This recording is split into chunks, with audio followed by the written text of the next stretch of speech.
Good morning, students. Again, I am here with my new video. In my last video, we have already discussed some questions which leads to the checking of f inverse, that whether the f inverse of the given function is exist or not, and if exists, then what is the value of that inverse function. Now, we will start a new topic, that is composition of two functions.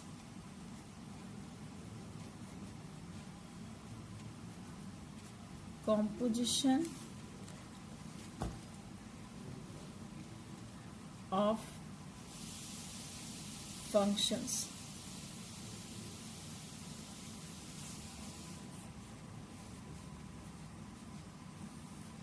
और इसको हिंदी में कहते हैं, composition of functions को हम हिंदी में कहते हैं फलनों का संयोजन। फलनों का संयोजन। It is almost the last topic of the chapter relation and function. इसके बाद एक बाइनरी ऑपरेशंस बचता है केवल। तो आज हम पढ़ेंगे कॉम्पोजिशन ऑफ फंक्शंस या फलनों का संयोजन। जैसे नाम से है क्लियर कि कॉम्पोजिशन करना चाह रहे हैं हम, संयोजन करना चाह रहे हैं, मतलब दो फंक्शंस हैं और हम उन दोनों को जोड़ना चाह रहे हैं। क्या सिग्निफिकेंस है इसका? एक बहुत अच्छा एग्जाम्पल दिया हुआ है एनसीईआरटी की बुक में। If you have NCERT book, you can go through that example. I would like to mention that example in the starting of this chapter कि बोर्ड्स में कॉपियां चेक होती है ना, और उसमें लिखा होता है कि please do not right your name anywhere at your answer sheet. अपने आंसर शीट पे कहीं भी अपना नाम नहीं लिखिए। और उसके लिए क्या होता है कि हर बच्चे के नाम के साथ एक रोल नंबर साइन होता है।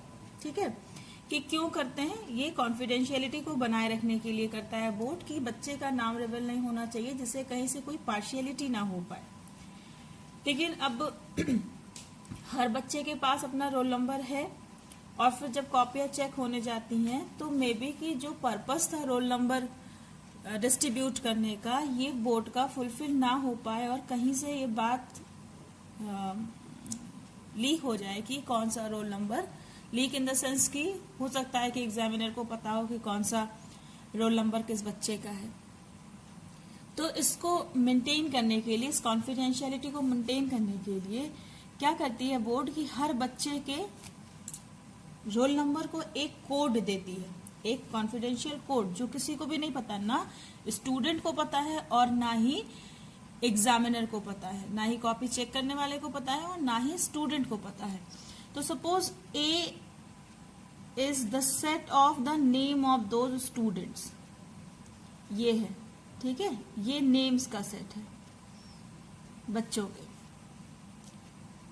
एक दूसरा सेट हमने बी बनाया, बी, जिसमें वो असाइन रोल नंबर्स हैं, असाइन रोल नंबर्स हैं है ना। और तीसरा एक सेट सी बनाया, जिसमें कि जो कोड्स असाइन किए हैं बोर्ड ने बच्चों को, वो कोड्स हैं। तो हर एक बच्चे का जो नाम था, ये ऑब्वियसली ये रोल नंबर है, तो it will be a subset of N, and C codes हैं, it is again a subset of N, the set of natural number. C भी सेट ऑफ नेचुरल नंबर्स का एक सबसेट होगा। आप देखिए क्या ये ऐसा ये रिलेट हो सकते हैं? बिल्कुल हो सकते हैं कि आप हर एक नेम के लिए आपको यहाँ पर एक रोल नंबर मिल जाएगा, और हर एक रोल नंबर के लिए आपको यहाँ पर एक कोड मिल जाएगा। मतलब अगर हम इस बीच से इस रोल नंबर को अगर हम स्किप करके बात करें, तो एक्चुअली हम क्या कह रहे हैं कि हर बच्चे के लिए एक स्पेसिफिक कोड मिल जाएगा। ठीक है, तो आप कैसे पहले जा रहे थे कि ए से बी पर कि हर बच्चे का नाम, उसके साथ उसका रोल नंबर। अब हर एक रोल नंबर के साथ एक कोड, ये रोल नंबर, ये रोल नंबर तो यहाँ बच्चे को पता था और एग्जामिनर को भी पता था, लेकिन ये जो कोड है, ये कॉन्फिडेंशियल कोड जो बोर्ड ने दिया है, ये कोड ना एग्जामिनर को पता है किस बच्चे का है और ना बच्चे को पता है। तो जब कॉपियां चेक हो रही हैं तब इस समय सिर्फ कोड्स ही वर्क कर रहा है ना, कोड्स के हिसाब से कॉपियां चेक हो रही है, कोड्स के अकॉर्डिंग ही नंबर चढ़ाए जा रहे हैं। लेकिन इनफैक्ट क्या हो रहा है कि हर बच्चे का नाम एक स्पेसिफिक कोड से रिलेटेड हो रहा है। इसे हम कहते हैं कॉम्बिनेशन ऑफ फंक्शन। तो आपके पास यहाँ से यहाँ एक फंक्शन अगर एफ है जो रिलेट करता है नाम को रोल नंबर से, और यहाँ से यहाँ एक फंक्शन जी है जो हर एक रोल नंबर को रिलेट करता है उसके कोड से, है ना। तो नाम से कोड पे पहुंचने का तरीका क्या हुआ कि आप नाम से रोल नंबर पे जाएं और रोल नंबर से कोड पर जाएं।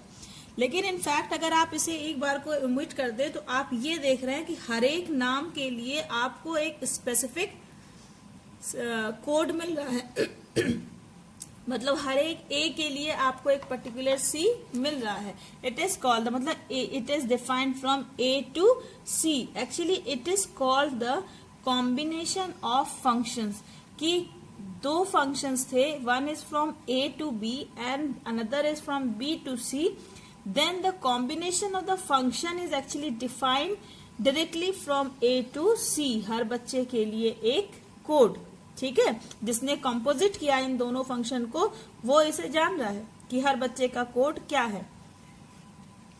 इसका रिवर्स क्या होगा? रिवर्स यहाँ पे आप देख रहे हैं कि पहले आपको fx, अगर यहाँ पे x टाइप एलिमेंट है, यहाँ पे y टाइप एलिमेंट है और यहाँ पे z टाइप एलिमेंट है तो आप देखेंगे कि पहले आपको fx की जरूरत पड़ेगी, fx से आप y पर पहुंच जाएंगे, मतलब रोल नंबर पे पहुंच जाएंगे, और फिर उस fx का आप उस मतलब y का आप g निकाल लेंगे तो आप कोड पे पहुंच जाएंगे। लेकिन अगर रिवर्स करें तो क्या होगा? रिवर्स करने पर पहले आपको g का रिवर्स करना पड़ेगा, मतलब कोड से पहले आपको रोल नंबर पे कॉपी चेक हो गई, एग्जामिनर ने नंबर दे दिया बोर्ड को, अब बोर्ड उसे बच्चों को देगा ना, तो बोर्ड क्या करेगा? पहले हर एक कोड के लिए रोल नंबर लिखेगा और फिर हर एक रोल नंबर के लिए बच्चे का नाम देखेगा कि कौन सा बच्चा है। Then board allot the marks in front of the student against the student. पहले यानी जब हम रिवर्स कर रहे हैं तो रिवर्स में पहले हम g का रिवर्स कर रहे हैं और उसके बाद हम f का रिवर्स कर रहे हैं। जबकि पहले क्या हुआ था? पहले हमने फंक्शन f अप्लाई किया था और फंक्शन f से फिर फंक्शन g पर गए थे, और रिवर्स में पहले हम g का रिवर्स करते हैं और फिर उसके बाद हम f का रिवर्स करते हैं, ठीक है। तो इसे हम कहते हैं कॉम्पोजिशन ऑफ फंक्शंस, कि दो फंक्शंस को किस तरह मिला सकते हैं। अब हम मैथमेटिकली इसको देखते हैं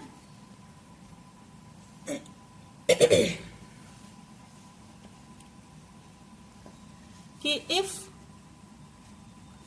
a function f is from a to b and another function g is from b to c, b two functions, ये कोई भी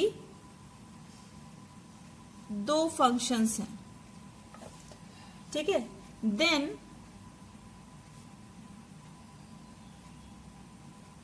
composition of f and g, composition of f and g is a function, is a function from a to c, which relates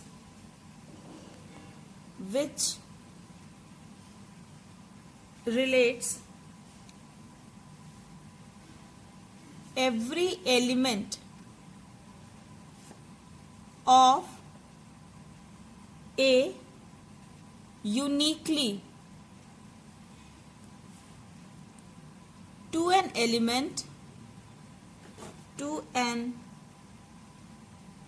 element of C.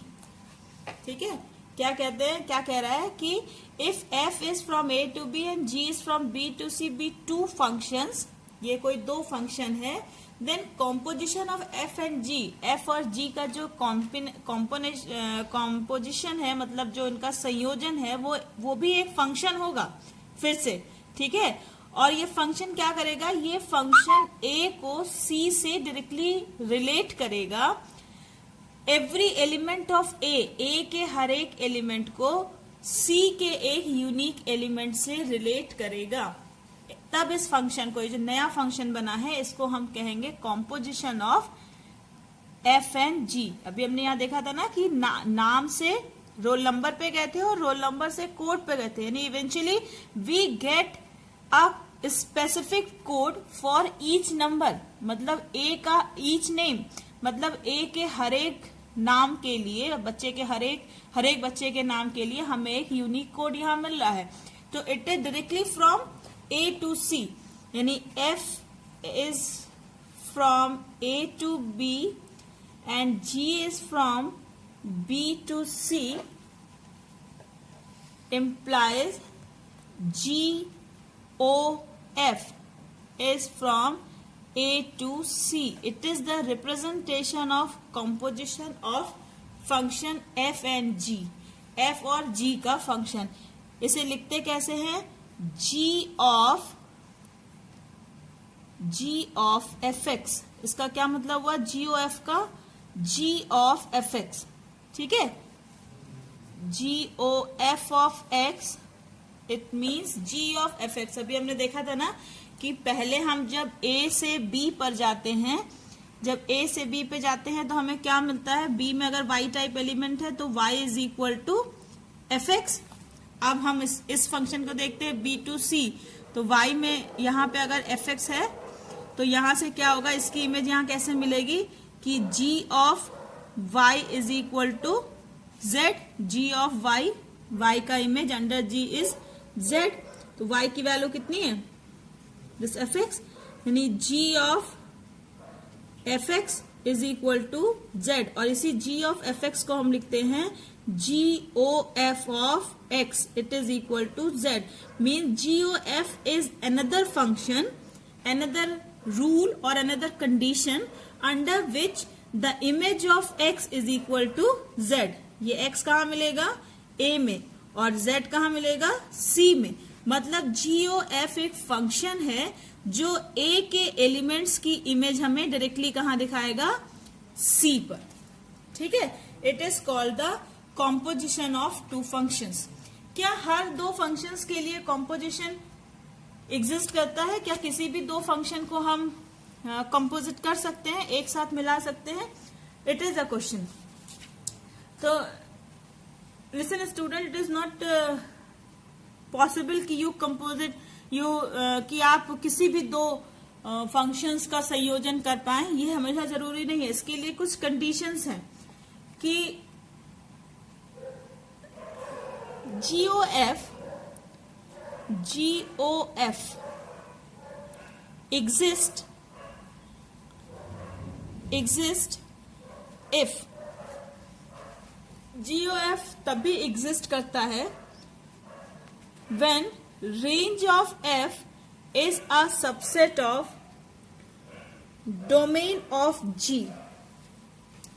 जब f का range domain G के domain का subset हो, तो subset वो पूरा set भी हो सकता है या उसका कोई छोटा सेट भी हो सकता है जिसके सारे एलिमेंट्स उसमें हो, ठीक है। तो ये तभी पॉसिबल होता है, दो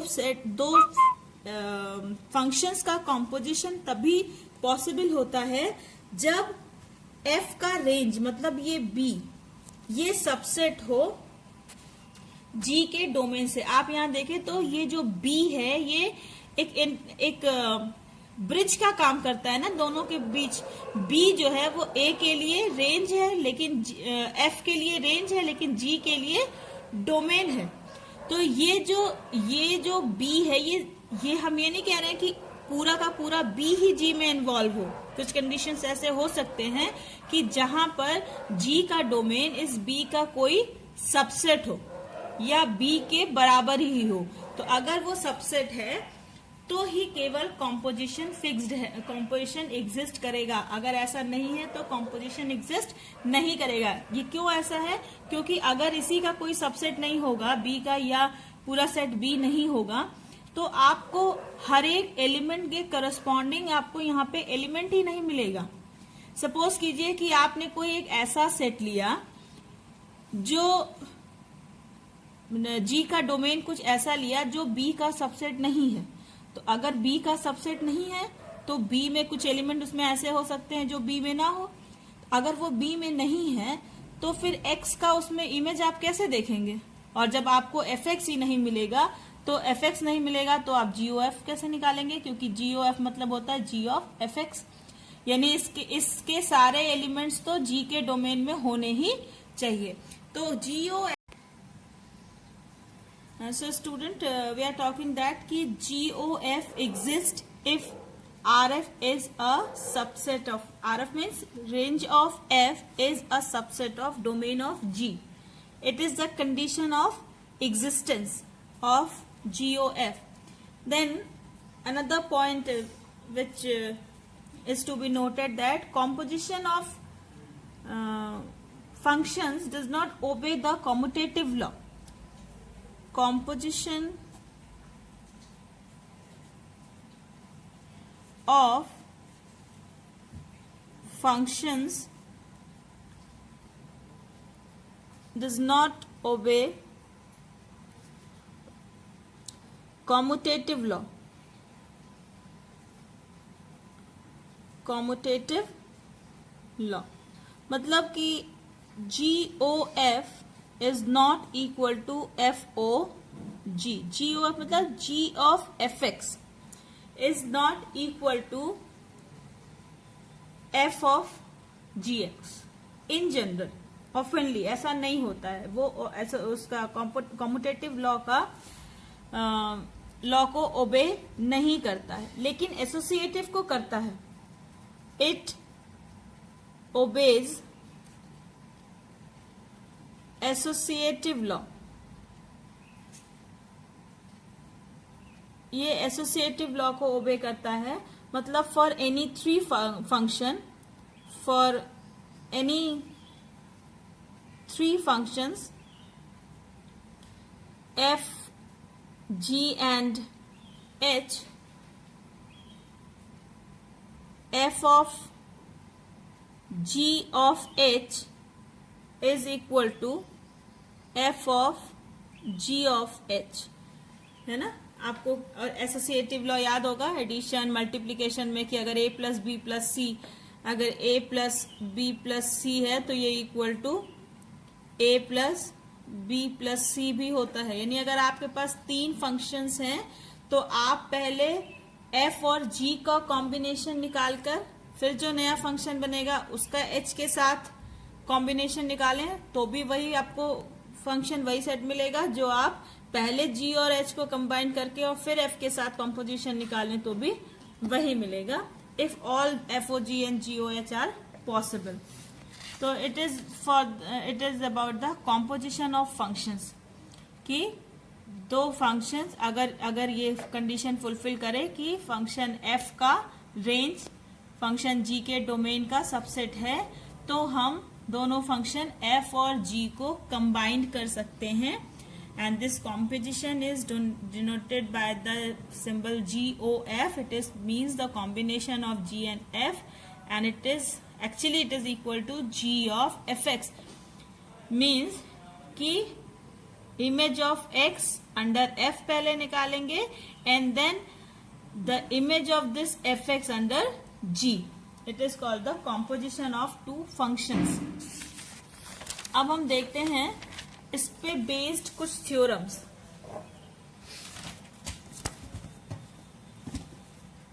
द फर्स्ट है कि थ्योरम फर्स्ट, इट इज कि if f is from a to b and g is from b to c, are 1 onto function,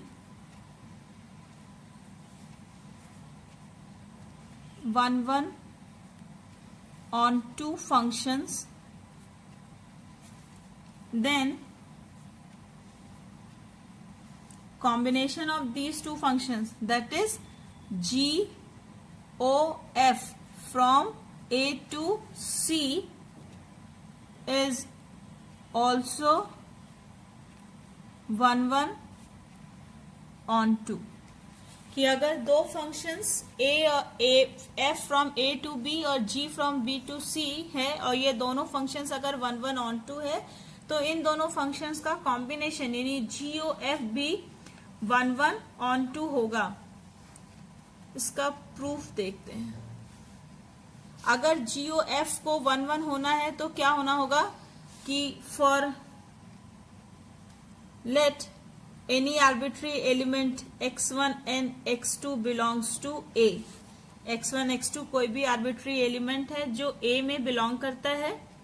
ठीक है, तो अगर इनको 1 प्रूफ करना है इस फंक्शन GOF को, तो हमें एक्चुअली क्या प्रूफ करना है कि if GOF of x1 is equal to GOF of x2 then it implies x1 is equal to x2. 1 के लिए यही प्रूफ करना है.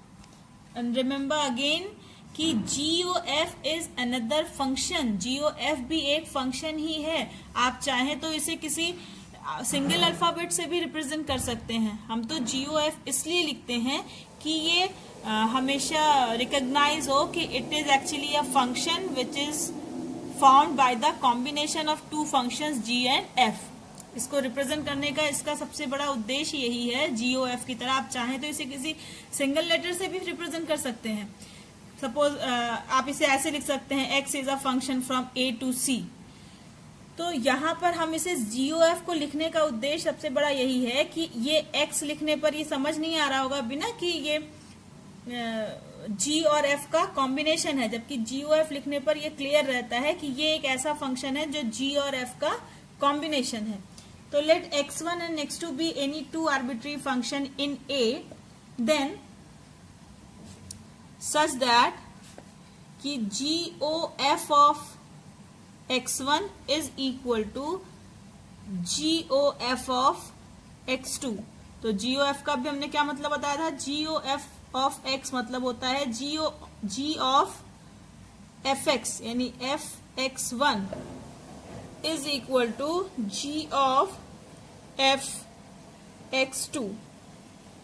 ठीक है, तो since f is 1 f 1 है, therefore fx1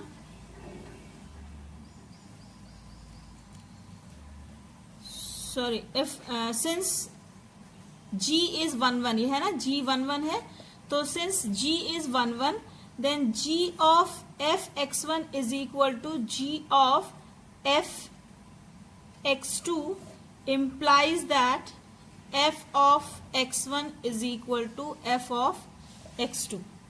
ये हमने पहले ही इसको माना था कि G जो है वो एक 1 फंक्शन है. तो अगर G 1 फंक्शन है तो G of fx1 is equal to G of fx2 क्या इम्प्लाई करेगा कि f of x1 is equal, यानी ये जो दो एलिमेंट है ये आपस में बराबर होंगे. Again since f is also 1 therefore f of x1 is equal to f of x2 implies that x1 is equal to x2. So hence GOF of x1 is equal to GOF of x2 implies that x1 is equal to x2 and therefore GOF is 1 GOF 1 है. अब हम on to proof करते हैं. On to proof करने के लिए क्या proof करना होगा.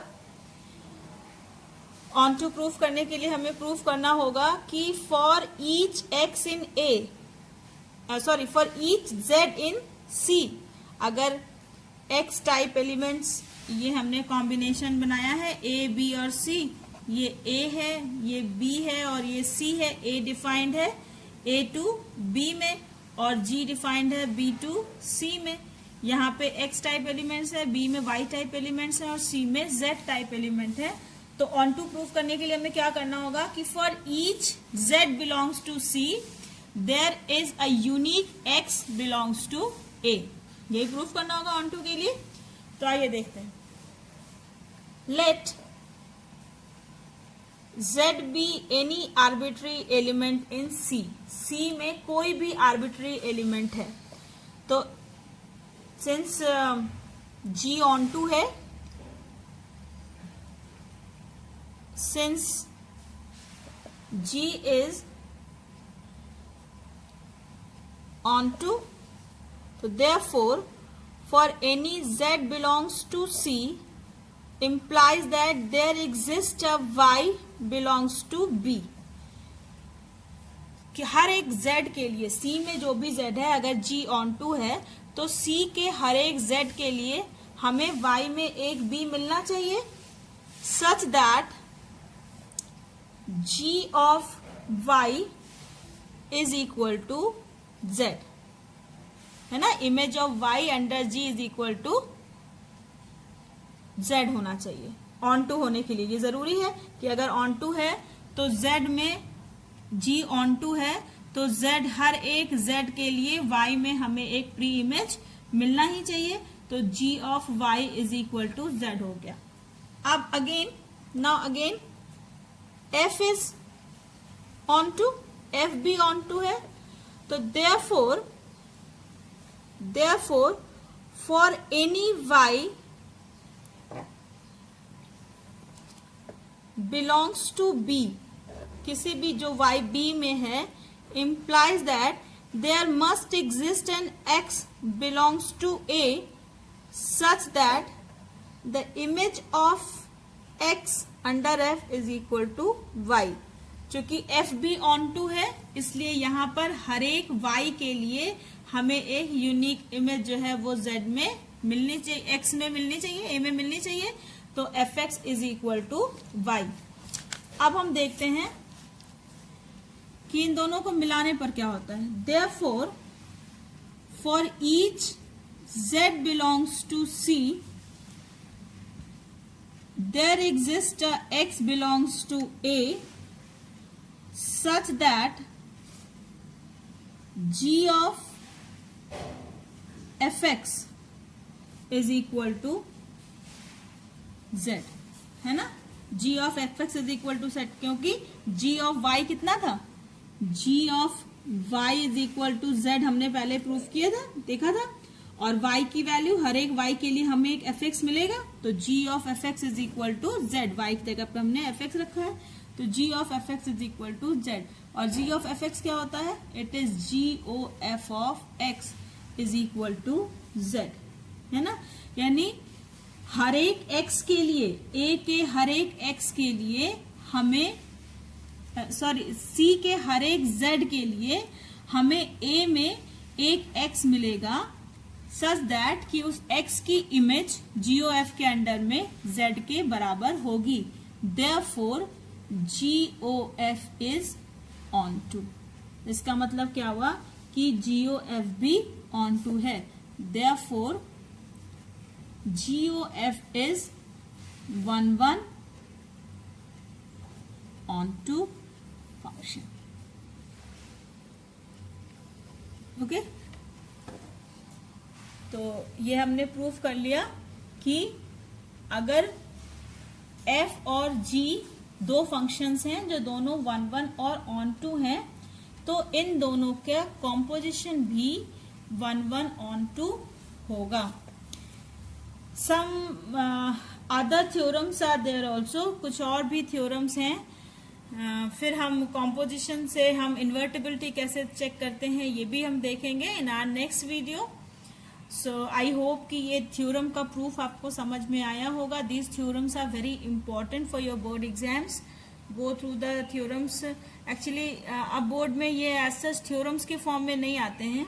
Theorems are in fact not there in your course, but this theorem comes in the form of questions. Questions के फॉर्म में आते हैं कि if f and g are two functions and both are 1 1 on f and g are 1 1 on two functions, then prove that the composition of these two functions are also 1 1 on 2. इस तरह से करके questions आते हैं. So take it very seriously. Do prepare your proper notes.